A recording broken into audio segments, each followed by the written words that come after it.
We're here to talk about the band, orchestra, and chorus trip that we took to Washington, D.C. last week. The purpose of the trip was for students to go compete in a competition with students all across the country. They also had the opportunity to participate in a master class where we had Mr. Brown, one of the professors from American University, work with the band and the orchestra and give us some feedback. Some of the highlights from our trip included sightseeing and seeing all the monuments, including the Washington Monument, the Lincoln Memorial, the Korean War Memorial, and the Capitol Building. Other things that we got to do for entertainment, we got to see Sister Act, the musical, at Ford's Theater, which I think was the highlight for most of the kids.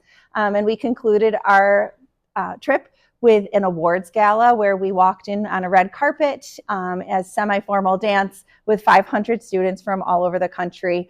It was a huge dance, and this is where we won all of our awards.